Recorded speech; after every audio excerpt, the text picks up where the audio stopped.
So can you see, have you had enough experience now with struggling with things to see that giving in is not the answer, but struggling is not the answer either?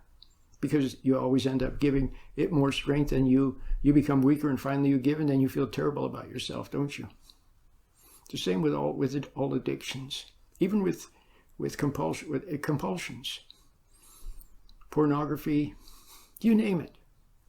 See, alcohol, you name it. Working too much, not being able to say no. See, people know that if they ask you to do something, you become angry. Then you feel guilty. And then you give in. See? You give in and give in and give in and give in and give in and appease, and your life ebbs away. So what's on the outside? If you don't deal with what's on the outside properly, and how do you do that? Well, you don't become upset in the first place. You don't become angry in the first place. You stand back and watch it with a little mental distance. You watch it and let it pass. See, to be in the world but not of the world. You see, you have to. That's why you should get my meditation, so you can have a little mental distance. Stand back, and there it is. It's teasing. See, you let it pass. And you have to do the same thing when it gets inside. Whatever it's doing inside, in your mind or in your members, it's teasing, isn't it? But it has power now. It has some control over your emotions. So emotion rises. The image is there, haunting, intruding. It's an intruder. It's an unwelcome guest. You made it welcome, though, once upon a time, because you used it in some way, egotistically. But now there it is. You have to learn to do the same thing. Watch it. Let it pass.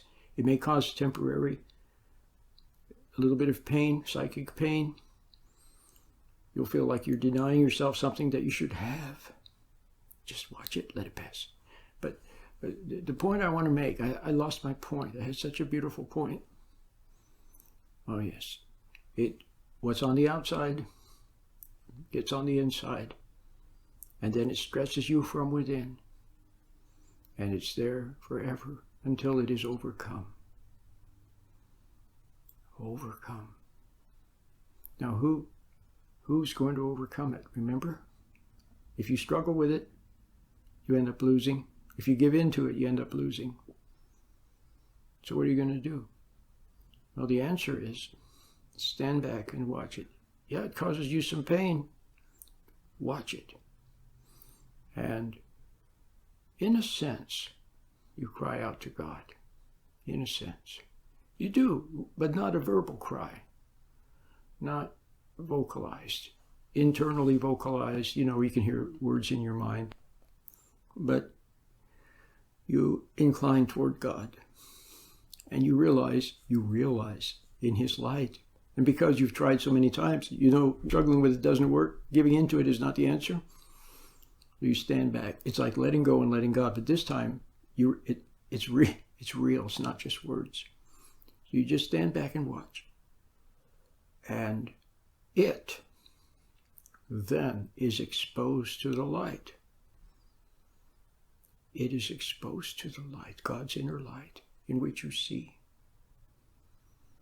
And when you incline toward the light, then you just watch. Then lo and behold, God takes care of it. Maybe not immediately, but immediately you have a little bit of power. Immediately, He gives you the power to stand back and watch. You already have the power. That's all you need, to stand back and watch and observe. And then He overcomes. God overcomes. Good overcomes evil. Remember? Paul said to overcome evil with good. Said, do not be overcome by evil, but overcome evil with good. Realize that you're not good. Even Christ said. And then God is good, and His light is good, and His love is good, and His patience is good, and it conquers. That applies in everything in your life. Stand back, get your ego out of the way, Realize that you're not good. Let go and let God.